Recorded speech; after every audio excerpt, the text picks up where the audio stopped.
اللہ قسمی خانہ کر میرے دوست، ہم بندوں سے اللہ کو محبت ہے، اور یہ جتنا دین دیا ہے یہ دین ہمارے لیے 100% فائدے کا ہے، اس میں کوئی نقصان نہیں ہے۔ اس وقت دنیا اسلامی احکامات پر خاص کر کے سب سے پہلے تو حکم جو ہر تاریخ آخر پر پڑھ رہے ہیں نماز و روزہ، اس کا رزلٹ کر رہی ہے،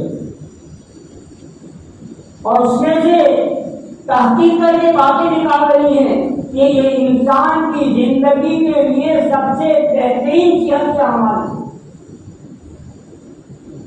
ایک طرف خدا کا حکم پورا ہو رہا ہے اور دوسری طرف ہمیں صحت اور تندرستی مل رہی ہے۔ نماز کے رکوع اور سجدے، اس کا قوما اور قیام، اس کے جلسے، اور پھر اس کے اندر میرے دوست کو یاد کرنا اللہ کو، جس کو شوق میں حدیث میں اور حدیث کے خلاصے میں فرمایا خشوع اور خضوع۔ ایک انسان کے اندر کی بے چینی، اس بے چینی کو ختم کرنے کے لیے میرے دوستو ساتوں زمین و آسمان میں کوئی چیز نہیں ہے سوائے خدا کی عبادت اور یاد۔ کچھ نہیں ہوگا پاس میں، کنگال ہوں گے، فقر و حاجت کی حالت میں ہوں گے، یہاں تک کہ جسمانی تندرستی بھی صحیح نہیں ہوگی لیکن خدا کی یاد نہیں ہوگی، بالکل نہیں ہو رہے۔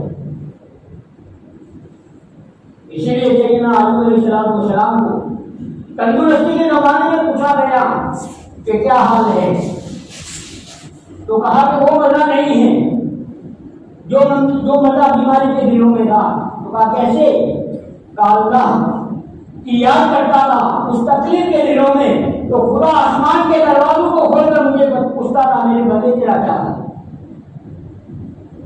اس میں میں اپنے جسم سے بے خبر تھا، مجھ پر کیا بتتی رہی ہے، مجھے کیا حالات ہے۔ اللہ کے میرے لوگ اسرائیلی روایت میں اتنی سخت تکلیف بیان کی گئی ہے کہ جس کو ہم سننی چاہیے۔ تو میرے دوست یہ یاد اللہ کی سب سے پہلے اطمینان دلانے والی چیز ہے، اور اللہ پاک کے پوری تاکید کے ساتھ فرمایا اللہ بذکر اللہ تطمئن القلوب، کہ دلوں کو چین سکون جو ملے گا یہ اللہ کی یاد سے ملے گا۔ بہترین مکان بنایا، بہترین گاڑی لا دی، بہترین بنگلے کے اندر ساری چیزیں سجائی، اے سی بن رہا ہے، سب کچھ ہے، چین نہیں ہے میرے دوست۔ یہ اللہ کا صحیح تعلق اور اللہ کی یاد۔ اور پھر میرے دوستو آگے یہ کہ آدمی ظاہری جسم کے اعتبار سے جو عبادت کرتا ہے، آج ہماری نمازیں خیر اللہ کا جو بھی پڑھ رہا ہے اللہ کا شکر ہے، لیکن اس میں ترقی ہونی چاہیے۔ اب جہاں اس میں میرے دوستو 13-14 فرض ہے، 13-14 اس میں واجب ہے، اس کے ساتھ ساتھ 51 اس میں سنتیں ہیں، قوما کیسے کرنا ہے، رکوع کیسے کرنا ہے، سجدہ کیسے کرنا ہے، کھڑا کیسے ہونا ہے، اب یہ ساری چیزیں ہیں۔ اب اس نماز کو اللہ کی یاد کے ساتھ مکمل طور پر میرے دوستوں اگر سنت اور مستحبات کے دائرے میں لائی جائے گی تو نماز کیا کرے گی؟ قد افلح المؤمنون الذین هم فی صلاتهم خاشعون، وہ کامیاب ہو گئے جنہوں نے اپنی نماز میں خشوع اور خضوع کیا۔ روزہ میرے دوستوں اسے خشوع اور خضوع کے ساتھ نماز پڑھے، روزہ بہت بڑی چیز ہے۔ اللہ پاک نے فرض فرمایا ہماری صحت کے لیے، ہمارے فائدے کے لیے۔ ایک طرف بھی فرمایا میں اس سے راضی ہوتا ہوں، اس کا بدلہ میں ہوں اور اس کا بدلہ میں دوں گا، دوسرے اعمال کا بدلہ فرشتے دیں گے، لیکن روزے کا بدلہ میں خود دوں گا۔ اور حدیث میں 2 روزوں کی طاقت، 2 قسم کے روزوں کی طاقت سب سے زیادہ ہے۔ ایک پورا رمضان المبارک کا وہ فرض ہے، قرآن نے صاف فرمایا کتب علیکم الصیام کما کتب علی الذین من قبلکم، کہ روزہ تم پر بھی فرض کیا گیا جیسے پہلے۔ اور اس کے بعد میرے دوستو ہر مہینے کی، ہر اسلامی مہینے کی 13ویں 14ویں اور 15ویں تاریخ کو جو ہے آدمی گزارتے ہیں، جس کو ایام 20 کے روزے کہتے ہیں۔ تو یہ انسان کے دلوں کی کھوٹوں، دل و دماغ کی کھوٹوں کو ختم کرنے کے لیے اور انسان کے جسم میں تندرستی کو لانے کے لیے بہترین عمل، یہ اللہ کو پسند ہے۔ تو میرے محمد دوستوں، وہ اللہ تعالیٰ جو ہے یہ اپنے بندوں سے بے انتہا محبت کرتے ہیں۔ ارے وہ ماں اس نے عطا فرمائی جو نہ اپنا سونا دیکھتی ہے، نہ اپنا بیٹھنا دیکھتی ہے، نہ اپنا چلنا دیکھتی ہے، اپنی تقریباً 2-2.5 سال یا 3 سال کو بچے کو اپنے جسم کا جز سمجھ کر وہ اپنی زندگی کو گزارتی ہے۔ اس نے اس ماں کو اس بچے کی محبت میں مجبور کیا۔ وہ محبت ماں کہاں سے آئی؟ وہ بات میرے دوست اپنے بچوں کی اولاد کے بھوش کے لیے اور اپنے بچوں کی ضرورت کو پورا کرنے کے لیے در در کی ڈھونڈ کے کھاتا ہے اور ہزاروں سے آگے لگاتا ہے۔ یہ باپ کے دل میں محبت کہاں سے آئی؟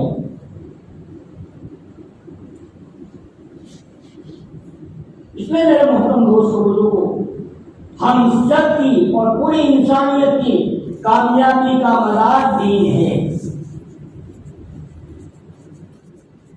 اور اس کے بغیر کامیابی نہیں ہے اور کسی کی بھی نہیں ہے۔ اور یہ بات تو اللہ نے قرآن میں اپنے نبیوں کو بھی فرمایا۔ ہمارے نبی علیہ الصلوۃ والسلام کو جگہ فرمایا وَلَئِنِ اتَّبَعْتَ أَهْوَاءَهُم مِّن بَعْدِ مَا جَاءَكَ مِنَ الْعِلْمِ إِنَّكَ إِذًا لَّمِنَ الظَّالِمِينَ۔ اے محمد صلی اللہ علیہ وسلم، دین کی سمجھ بوجھ کے آنے کے بعد اگر آپ نے بھی نفس پرستوں کی اتباع کی تو آپ بھی ظالمین میں سے بن جاؤ۔ اللہ کی ذات میرے دوستوں وراء الورا ہے اور بے نیاز ہے، لیکن وہ محبت سے بری ہوئی ہے۔ کتنی محبت ہے! وہ فرعون جس نے خدائی کا دعویٰ کیا تھا، اللہ تعالیٰ اس کی ہدایت کے لیے دو نبیوں کو بھیج رہے۔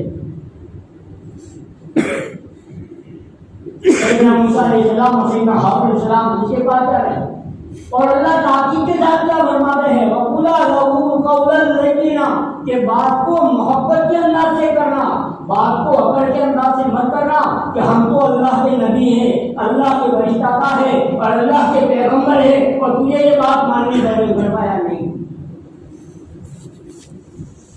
لَعَلَّهُ يَتَذَكَّرُ أَوْ يَخْشَىٰ، چاہے وہ ہو سکتا ہے وہ سمجھ جائے یا وہ ڈر جائے۔ اس لیے میرے دوستو، ہم سب کی دنیا اور آخرت دونوں جگہ کے بننے کا مدار دین ہے، اور دین کمیت اور کیفیت کے اعتبار سے اور کوانٹٹی اور کوالٹی کے اعتبار سے مکمل ہونا چاہیے، نفس پرستی والا دین نہیں۔ نماز سمجھ میں آئی ہے تو پڑھ رہا ہوں، روزہ سمجھ میں نہیں آیا تو چھوڑ رہا ہوں، عبادت کی لائن سمجھ میں آ رہی ہے تو میں کر رہا ہوں، معاملات معاشرت کی لائن مجھے سمجھ میں نہیں آیا تو اس کو چھوڑ رہا ہوں، ایسا نہیں ہونا چاہیے۔ مکمل دین۔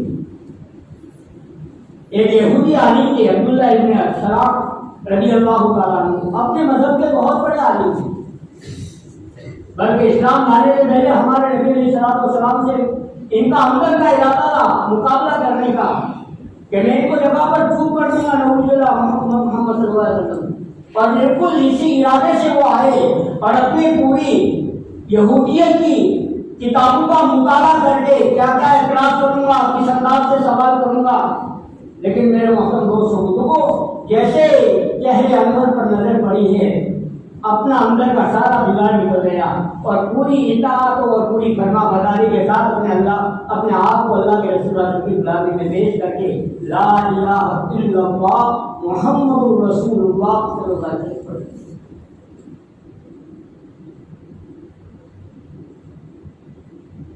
میرے دوستو، ایک مرتبہ انہوں نے سوچا کہ شریعت مصبی میں جو ہے گوشت کا اونٹ کا گوشت جو ہے یہ ممنوع ہے، یعنی اس شریعت میں تھا۔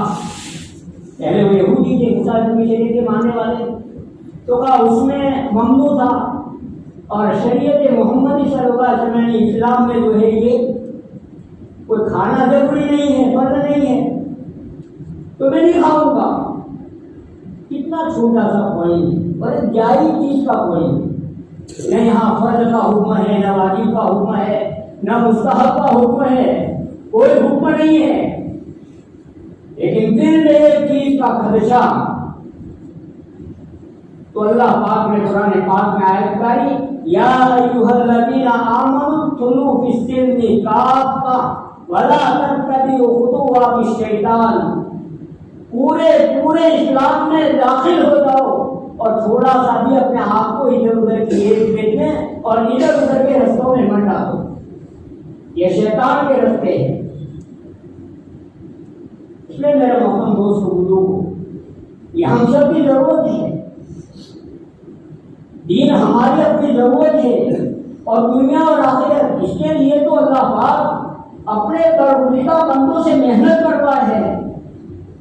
اور جتنے محنت ہو رہی ہے سیدنا نوح علیہ السلام کے بارے میں قرآن میں صاف الفاظ ہے، الف سنۃ الا 50 عاما. 1000 میں 50 سال قبل، یعنی 950 سال محنت فرمائی. یعنی ہمارے نبی علیہ السلام نے ہماری عمر بتائی ماں بین سبیل الی صدیق کے ساتھ 70 کے درمیان میں ہوگی. اس اعتبار سے میرے دوستوں بار بار نسلوں کا پیدا ہونا، بار بار نسلوں کا جوان ہونا، بار بار نسلوں کا بوڑھا ہونا اور بار بار نسلوں کا جو ہے میرے دوستوں دنیا سے چلے جانے کا عرصہ ہوا. ابھی میری اور آپ کی طرح میں کچھ امور سوچے گئے ہفتے واری اجتماع میں ہم اس کو پورے نہیں کر پاتے. صبح کی ملاقاتیں طے ہوتی ہے، شام کو صبح دوسرے دن صبح کارگزاری میں ہمارے پاس کوئی جواب نہیں ہوتا. اور یہاں نوح علیہ السلام کی بات کو اللہ فرما رہے ہیں، رب انی دعوت قومی لیلا ونہارا. میں نے اپنی قوم کو سمجھانے میں اور میری اپنی قوم کو بتانے میں اور میری اپنی قوم کو ایمان اسلام میں داخل کرنے میں اور میں نے اپنی امت کو جو ہے میری طرف متوجہ کرنے میں مولا نہ میں نے رات کو دیکھا ہے نہ دن کو دیکھا ہے.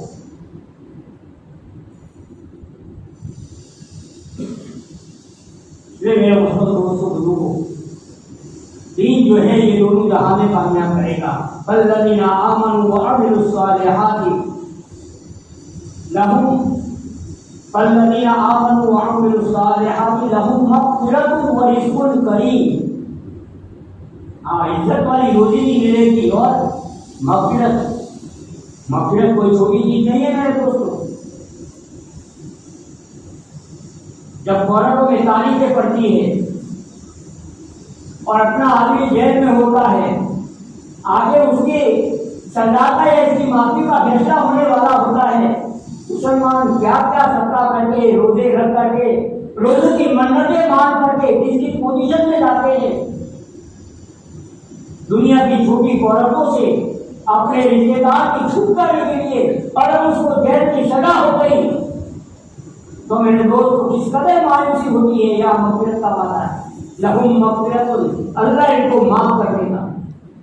آخرت کی معافی کیا معافی ہے اور پھر آخرت کی پکڑ، یہ کیا پکڑ ہے جس کو ہم چھوڑ نہیں سکتے. کہ منہ کے راستے میں زنجیریں ڈالی جائے گی مجرموں کو، پاخانہ کے راستے میں نکالی جائے گی اور وہ جہنم کی تیز زنجیروں میں انسان کو جکڑا جائے گا اور پھر جہنم کے حوالے کیا جائے گا. ایسی معافی میرے دوست، اس سے معافی تو دین جو ہے میرے دوست ہماری زندگی کی ضرورت ہے. دنیا میں میرے دوست ہم دنیا کو حاصل کرنے کے لیے محنت کرتے ہیں، جان اور مال کی قربانی لگاتے ہیں. تو دین تو میرے دوست بغیر محنت اور قربانی کے حالات ہے. دنیا کے بارے میں تو خاص اللہ پاک نے صاف طور قرآن میں فرمایا، اللہ یبسط الرزق لمن یشاء ویقدر. اللہ جس کے لیے چاہتا ہے روزی کو پھیلا دیتا ہے اور جس کے لیے چاہتا ہے اس کے لیے تنگ کر دیتا ہے. لیکن اللہ پاک کے دین کے بارے میں فرمایا، وجاہدوا فی اللہ حق جہاد. دین تو محنت پر ملے گا، دین تو قربانیوں پر ملے گا. اور دین میرے دوست کو ہماری زندگی کی سب سے بڑی ضرورت ہے اور ہم اس وقت اس دین کو لے کر چل رہے ہیں. یہ میرے دوستو ہماری اپنی سوچ کا دھوکہ ہے، ہماری اپنی سوچ کا دھوکہ ہے۔ اپنی ذات کو دیکھو، اپنے گھر کو دیکھو، اپنے گھر کے بال بچوں کے 24 گھنٹے کی زندگی کو دیکھو، ان کا کھانا پینا پہننا گھومنا بولنا چلنا کہتا ہے۔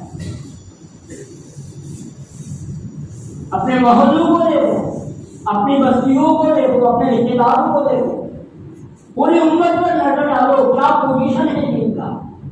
سب سے پہلے تو ہم نے دین کو سمجھا ہی نہیں، دین کو کما حقہ جانا ہی نہیں ہے، کہ ہمیں اس بات کا پتہ ہی نہیں ہے کہ میری اپنی زندگی میں دین کے اعتبار سے کیا کمیاں ہیں، میرے گھر میں دین کے اعتبار سے کیا کمیاں ہیں، میرے رشتے داروں میں میرے گاؤں کے اعتبار سے دین میں کیا کمیاں ہیں۔ اور شیطان ہمارے ساتھ کھیل رہا ہے، ایک کام ہائی پاور کا کروائے گا اور دوسرا کام جو ہے وہ کھڈے میں ڈلوائے گا۔ بعض مرتبہ جو ہے آمد و رفت میں اور لین دین میں جو ہے گھاٹا ہی گھاٹا ہوتا ہے۔ کس عبادت پر کیا ثواب ملے گا، کس گناہ پر کیا نقصان ہوگا، اور وہ قسم کھا کر آیا ہے اور اپنی محنت میں پوری طاقت کے ساتھ لگا ہوا ہے۔ میں نے جیسے قرآن پاک میں شروع میں آیت پڑھی، قال بما اغويتني لأقعدن لهم صراطك المستقيم، کہ میرے رب اس کی وجہ سے برباد ہوا ہوا تھا کہ وہ ہماری وجہ سے، ہمارے دادا ابا کی وجہ سے، آدم اسلام کی وجہ سے برباد ہے، اس کا عمل تھا۔ وہ عبادت کرتے کرتے گھمنڈ میں اور تکبر میں آ گیا تھا، استکبر، اپنے آپ کو بہت کچھ سمجھنے لگا، لگا نہیں کافری اور خدا کے نافرمانوں میں، اور ان کا رجیم یعنی مربوط بنا۔ لیکن اس کی سمجھ میں یہ رہا کہ میں نے آدم علیہ السلام کی سجدہ کی، آدم علیہ السلام نے سجدہ نہیں کیا، جس کی وجہ سے مربوط ہوا۔ تو کہہ رہا ہے اللہ کے سامنے، قال فبما اغويتني، اس کی وجہ سے میں گمراہ ہوں، میں برباد ہوا ہوں، لأقعدن لهم صراطك المستقيم، کہ میں ان کے سیدھے راستے پر بیٹھوں گا، ثم لآتين من بين أيديهم، میں داہنی طرف سے آؤں گا، من بين أيديهم، آگے سے آؤں گا، وعن شمائلهم، داہنی طرف سے آؤں گا، وعن أيمانهم، من شمائلهم، ومن خلفهم، اور پیچھے سے یعنی چاروں طرف سے آ کر کے انسان کو گھیروں گا، اور ان میں سے اکثروں کو تیرا نافرمان کر کے دکھاؤں گا۔ اور اس وقت ہم سب میرے دوستوں اپنی زندگی کے ہر عمل میں، اپنی زندگی کے ہر کام میں، اپنی زندگی کی ہر سوچ میں، اپنی زندگی کے ہر قول میں شیطان کے کھلونے بنے ہوئے ہیں۔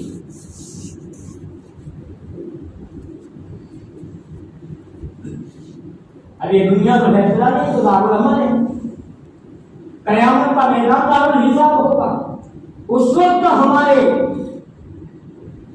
سارے رپورٹ کھلیں گے، اس وقت میرے دوستوں پچھتاوا ہوگا، اور پچھتاوا ایسا ہوگا کہ اس پچھتانے کے پیچھے انسان کو کوئی فائدہ نہیں ہوگا۔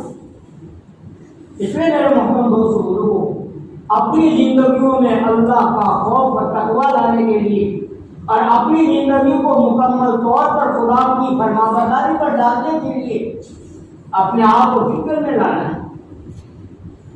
یہ دعوت والے اعمال جس میں انفرادی ملاقاتیں، اجتماعی مشورے، اور پھر میرے دوست اندر باہر کے اعتبار سے ہمیں قربانیاں دینی، یہ سب اپنی زندگیوں کو فکروں پر لانے کی محنت ہے۔ یہ دعوت والا عمل، یہ دعوت کے پاس گشت میں کسی کے لیے نہیں کر رہا ہوں، میرے اندر کا پاور بڑھانا ہے، میرے اندر کی فکر بڑھانی ہے، میرے اندر کا تعلق اللہ بڑھانا ہے، میرے اندر میں تقویٰ لانا ہے، میرے اندر خدا کا استعداد اور خدا کا خوف لانا، تعلیم کے حلقوں میں بیٹھنا۔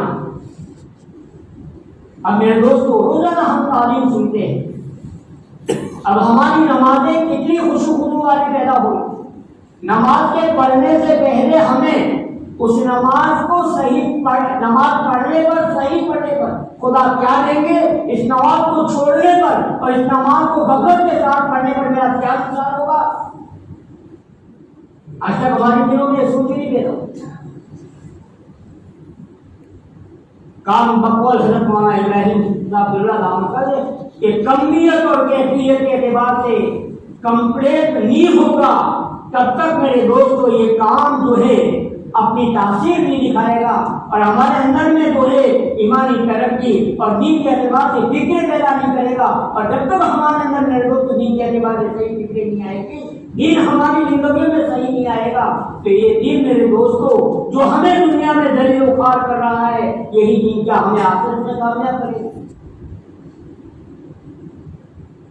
اس لیے میرے دوستو اس قریب و رحیم رب نے ہمارے ساتھ کتنی محبت کا معاملہ کیا، کتنی ہمارے ساتھ شفقت کا معاملہ کیا ہے کہ اللہ پاک نے خود بھی اپنے آسمانی کتابوں میں اور قرآن پاک میں اور نبیوں کے ذریعے سے کیسی کیسی محنت کر کے ہم کو میرے دوستوں دین کی طرف اور آخرت کی طرف راغب کیا ہے۔ اس لیے ہم سب کو سوچنا ہے کہ میری زندگی میں 100% کمیت اور کیفیت کے اعتبار سے اور کوانٹٹی اور کوالٹی کے اعتبار سے دین بلانا۔ ایک بہت بڑے بزرگ گزرے ہیں حجت بن عیاض رحمۃ اللہ علیہ، بہت بڑے بزرگ، شروع کی زندگی غفلت والی کی، بعد میں اللہ نے ان کو قبول فرمایا، بہت بڑے بزرگ بنے۔ اتنے بڑے بزرگ تھے کہ ہارون رشید رحمۃ اللہ علیہ کو ایک مرتبہ بے چینی ہوئی دنیا کے معاملات کو سوچتے سوچتے، اور حکومت بھی تقریباً 2.5 یا 3 بر اعظموں کی حکومت تھی، 2.5 ملکوں کی نہیں، اس کے معاملات اور دین کے ساتھ بفر حضرت شیخ ذکر رحمۃ اللہ علیہ کی تو دفعت تو آئی جاتی۔ ایک رات کو بے چینی ہوئے، اپنے وزیر کو بلایا کہ کسی کے بعد مجھے لے چلو، میرے اندر میں بے چینی ہے، میں اندر سے پریشان ہوں، مجھے چین نہیں آ رہا۔ اب 2.5-3 بر اعظموں کی حکومت کا بادشاہ کیا نہیں ہوگا اس کے بعد دنیا کے اعتبار سے؟ لیکن میں نے جیسے شروع میں کہا کہ صحیح اللہ کی یاد، اللہ کی عبادت اور اللہ کے ذکر کے بغیر آدمی کے دلوں میں چین سکون پیدا ہو ہی نہیں سکتا۔ اللہ نے کوئی اور چیز دنیا میں کائنات میں بنائی نہیں ہے کہ جس کے پیچھے لگ کر انسان سوچے کہ چین سکون والی زندگی سوائے اپنی عبادت اور اپنے ذکر کی۔ اب وہ لے کر چل اس زمانے میں جو ہے بادشاہ بھی مسلمان جو ہے، بغداد جو ہے ماشاء اللہ بغداد شریف جو ہے وہ باقی میں شریف تھا، اولیاء اللہ ہر محلے میں تھے۔ اب جس جگہ پر جا کر آواز لگائی جائے تو وہ اللہ کے ولی بارہ کا یا چین سکون نہیں ملے گا۔ چلتے چلتے حجت بن عیاض رحمۃ اللہ علیہ کی مزار کے پاس، ان کے کمرے کے پاس گئے، ان کے روم کے پاس، وہاں آواز لگائی تو کوئی جواب نہیں، پھر آواز لگائی تو کہا یہی چین سکون ملے گا۔ اب وہ اندر گئے تو وہ چراغ بھی بجھا دیا انہوں نے، حالانکہ آواز لگانے والے نے آواز لگایا تھا کہ امیر المومنین آیا، لیکن ان کو کیا مطلب؟ ابراہیم بن ادم رحمۃ اللہ علیہ کے بعد حضرت علیہ السلام گئے، وہ عبادت میں مشغول تھے، ذکر میں، کہا میں خضر ہوں، توجہ نہیں دی، کہا میں خضر ہوں، توجہ نہیں دی، کہا مجھے لوگ ملنے کے لیے تڑپتے ہیں، کہا تم کو ملنے کے لیے وہ لوگ تڑپ کر دیں گے جن کو اللہ نہ ملا ہو، جن کو اللہ ملا ہو ان کو خضر کی کیا ضرورت؟ اس لیے میرے محترم دوستوں پھر وہ اندر میں گئے اور جو ہے ادھر ادھر سے مل کر کے کو پکڑا، تھوڑی دیر ہاؤ رسیم کے بعد بیٹھے اور بیٹھ کر کے پھر تھوڑا اطمینان ہوا تو باہر نکلے۔ میں اس پر بات کہہ رہا ہوں کہ ہمارا دین جب تک تقوی کے دائرے میں نہیں آئے گا، مکمل دین نہیں ہوگا، اور مکمل دین نہیں ہوگا تو میرے دوست یہ دین کا کون سا ہماری زندگی کا کون سا عمل ہمیں برباد کر سکتا ہے؟ اب ان کا ایک شاگرد تھا حجت بن عیاض رحمۃ اللہ علیہ، بعد میں بہت بڑے محدث اور بہت بڑے فقیہ بنے اور بہت بڑے اولیاء اللہ بھی بنے۔ اب وہ ایک شاگرد تھا، اس کی موت ہوئی تو بیمار ہوا اور موت کے قریب ہوا تو اس کے سامنے جو ہے کلمہ پڑھا تو اس نے کلمے سے انکار کر دیا، اس کے سامنے سیاست شریف پڑھی تو اس نے کہا کہ میں اس کو بھی نہیں مانتا، اسی عالم کا انتقال ہوا۔ حجت بن عیاض رحمۃ اللہ علیہ کے دل پر وہ ایک کیفیت اور ایک غم طاری ہوا کہ 40 دن تک باہر نہیں نکلی۔ اتنا خاص آدمی، سمجھ کے پڑھنے والا، میری ہر بات میں ہاں ہاں کہنے والا، وہ اتنا بڑا طالب علم اور وہ دنیا سے ایمان کے چھیننے کی حالت میں رہا. 40 دن کے بعد وہ خواب میں آیا کہ فرشتے اس کو جہنم کی زنجیروں میں جکڑ کر کے اس کو کھینچ کر جہنم میں ڈالنے لے جا رہے ہیں. مجھے پھر آیا رحمۃ اللہ نے اس سے پوچھا خواب میں ہی تو بھائی میرا یہ معاملہ میری سمجھ میں نہیں آیا. تو اس نے کہا میرے اندر 3 خامیاں تھیں. میں حسد کرتا تھا. اللہ ہم سب کی پوری امت کی حفاظت فرمائے کہ میں حسد کرتا تھا. دوسرے نمبر پر کہ میں چغل خور تھا. یہاں کی باتیں سن کر وہاں بے مطلب کی اور وہاں سے سن کر یہاں. ٹھیک ہے ضرورت ہے کوئی فتنہ ہے اس کو دبانا ہے کوئی چیز ہے جس سے بچنا ہے ٹھیک ہے. بے مطلب کی خصوصیات ادھر کی ادھر ادھر کی ادھر کہ میں چغل خور تھا. اور تیسرے نمبر پر ڈاکٹر نے ایک فتویٰ طبیب نے مجھے یہ کہا کہ تمہاری یہ بیماری ختم نہیں ہوگی جب تک تم شراب نہیں پیو گے. تو میں نے شراب کا ایک گھونٹ لیا تھا. ان 3 عملوں کی وجہ سے میں ایمان سے محروم ہو گیا اور ہمیشہ کی جہنم کے حوالے. سوچنا ہے میرے دوستوں, اس کے لیے ہم سب کو فکر میں آنا ہے. ہمارے بڑوں کی محنت کی قیمت ہے. ہم اپنے بڑوں سے سنتے ہیں کہ ہمارے پاس جو کچھ بھی ہے مسجد کی حاضری ہے, خدا کے سامنے سجدہ ہے, قرآن پاک کی تلاوت ہے, تسبیحات کا کچھ اہتمام ہے, اس سنتوں پر ہم عمل کر لیتے ہیں. یہ ہماری بڑوں کی محنت کا نتیجہ ہے. میرے دوستوں اگر ہم غفلت میں آئیں گے تو ہم خود خطرے پر ہونے کے ساتھ ہماری آئندہ نسلوں کے ایمان کی حفاظت کا خاص کر کے جب موبائل کا زمانہ موبائل کھلتا ہے. اللہ ہم سب کی حفاظت فرما دے. اچھے سے کھلتا ہے اور بات کرنا کہ شیطان نے جو قسم کھائی تھی یہ اس کے سب یہ اس کے دائرے میں سب عمل ہے.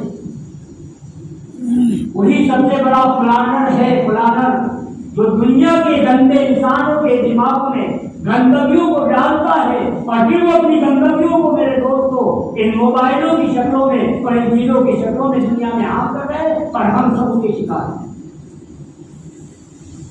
بعض مرتبہ بچوں کو ڈانٹنا پڑتا ہے. موبائل دیکھتے دیکھتے کیا دیکھ رہے ہیں اسی حالت میں وہ سوئیں گے. ان کو تاکید کرنی پڑتی ہے ہمارے سامنے موبائل کو بند کرو, سورہ فاتحہ آیت الکرسی 4 پھول پڑھو, تسبیح فاطمہ پڑھو, کلمہ پڑھو, دعا پڑھو. اس لیے میرے محترم دوستوں بزرگوں ہم سب کو فکر میں آنا ہے. اور یہ دعوت والے اعمال جو ہے کہ ہمارے اندر فکریں لانے کے لیے, ہمارے ایمان کو بڑھانے کے لیے, ہمارے اندر کی تقویت کے لیے ہے. اور ہم نے کا حالات بھی اس کا محتاج ہے.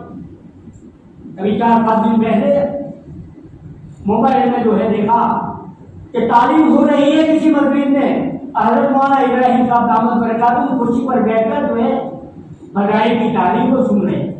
جس آدمی کے 60 سال 1962 کی ان کی کارگزاری ہم نے سنی تھی بصرہ اور کوفہ کی 1962 سے لے کر 61 میں کم سے کم دعوت میں لگے ہوں گے. میرے دوستوں 63 یا 64 سال کا عرصہ جس کا صبح اور شام رات اور دن خود اعمال میں اور امت کو ترغیب دینے میں گزرا ہو, وہ آدمی اپنے آپ کو تعلیم کا محتاج سمجھتا ہے. اور ہمارے یہاں تعلیم کی کتاب ہوتی ہے آدھے سے زیادہ مجمع جو ہے میرے دوست نکل جاتے ہیں.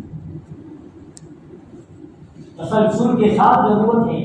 ایک بات کہہ کر میں بات ختم کرتا ہوں. حضرت مولانا الیاس صاحب رحمۃ اللہ نے فرماتے تھے کہ ہمیں اپنے ایمان کی فکر کتنی کرنی ہے, کہ ہمیں اپنے ایمان کی اتنی فکر کرنی ہے کہ فجر کی نماز کو جس ایمان کے ساتھ پڑھا ہے, ظہر کی نماز اس کی مطلب ترقی والے ایمان کے ساتھ ہونی چاہیے. فجر سے لے کر ظہر تک کا وقفہ ہمارا حضرت میں نہیں جانا ہے. بھلے ہم کاروبار میں ہو, ملازمت میں ہو, اجتماعیت ہے تو مذاکرہ کرے, انفرادیت ہے تو ذکر میں اور مراقبے میں رہے. تسلسل کے ساتھ ہمیں فکر کرنی. اگر جوہر کی نماز کسی ایمان کے ساتھ اور جس تعلق اللہ کے ساتھ ہم نے پڑھی ہے اثر کی نماز اس سے بڑھ کر ہونی چاہیے. اثر کی نماز جس ایمان کے ساتھ اور جس تعلق اللہ کے ساتھ پڑھی ہے مغرب کی نماز سے بہتر ہونی چاہیے, عشاء کی نماز اس سے بہتر ہونی چاہیے. اور ہم رات کو سوتے اپنے ایمان و اعمال کی فکر کر کے اللہ کے حکام میں متوجہ ہو کر کے اپنے ایمان کی اس معیار کو پڑھا کر سوئے کہ صبح کی فجر کی نماز پہلے دن کی عشاء کی نماز سے بہتر ہوگی. تنسو کے ساتھ محنت کی ضرورت ہے اور بہت غفلت ہے میرے دوستوں. حضرت مولانا صاحب فرماتے تھے ہم اس کام کو کام بنائیں گے, کام بنے گا, کھیل بنائیں گے, کھیل بنے گا. ایک ہماری ہوٹل میں سب سے نچلے درجے میں 2 آدمی ہوتے ہیں بھائی, پانی والا, پلیٹ والا. ہر ہوٹل کا شیخ, ہر ہوٹل کا مالک اس کو ذمہ داری آنے کے ساتھ سمجھاتا ہے. تو پانی والا ہے کہ اتنے کام کی ذمہ داری ہے, تو پلیٹ والا ہے کہ اتنے کام کی ذمہ داری ہے. اگر وہ غفلت کرتا ہے تو کہتا ہے تجھے اپنی ذمہ داری کا بھان نہیں ہے, تجھے کام کیا کرنا ہے تجھے پتا نہیں ہے. تو میرے دوستو وہ تو ہمارا نوکر ہے, رہے گا تو رہے گا, چلا جائے گا تو چلا جائے گا. ہم اللہ کی, ہم تو اللہ کی مخلوق ہیں, ہر وقت اللہ کے محتاج ہیں. ہم جائیں گے تو کہاں جائیں گے؟ اللہ نے قرآن میں فرمایا سورہ رحمان یا معاشر الجن والانس ان استطعتم ان تنفذوا من اقطار السماوات والارض فانفذوا لا تنفذون الا بسلطان. کہ اگر ہماری فرما برداری نہیں کرنی ہے اور ہماری کہنی میں نہیں رہنا ہے اور اپنے آپ کو آزاد بنانا ہے تو آسمان و زمین کی بارڈروں کو چھوڑ دو. لیکن آسمان و زمین کی بارڈر کو چھوڑنے کے لیے بھی کیا دیں گے بھائی؟ طاقت چاہیے, اور ہمارے پاس ہے طاقت. اس لیے میرے دوستوں بات کو لمبا نہیں کرنا ہے.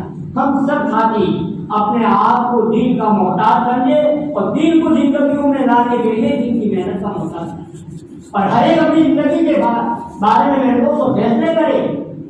اپنے آپ کو بچانے نہیں, یہ کام بچانے کا نہیں, یہ کام لگانے کا ہے. جب بھی تقاضا آئے میرے دوستوں ہر آدمی اپنے آپ کو بڑھ کر جو ہے اس میں لگانے کی کوشش کرے.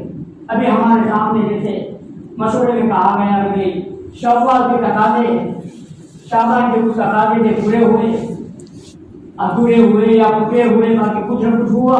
اب یہ شوال کے جو تقاضے ہم نے کہا ہر اس بات کی فکر میں رہے کہ بھائی یہ شوال کے تقاضے ہمیں پورے کرنے, اور سب سے پہلے اپنی ذات, سب سے پہلے اپنی ذات. یہ فرمایا جنگ ہوئی, جنگ کے اندر کافروں کے پاس سارا سامان سب کچھ تھا, مسلمان ہر کے پاس ایک کام کمزور نہتے تھے. لیکن میرے دوستوں مسلمانوں کی جیت ہوئی. کافروں نے آگے جا کے مشورہ کیا, بڑے میاں نے بتایا بھائی سب باتیں اپنی جگہ پر ہے, ان کا ہر آدمی لڑنے کی فکر میں تھا اور ہمارا ہر آدمی بچنے کی فکر میں تھا. ہم زیادہ تھے, سامان تھے, ہتھیار تھے, لیکن پھر بھی ہم ہارے اور وہ جیت گئے. اس لیے میرے دوستوں وہی جیتتا ہے جو اپنے آپ کو آگے بڑھاتا ہے. اب اس کے لیے بتاؤ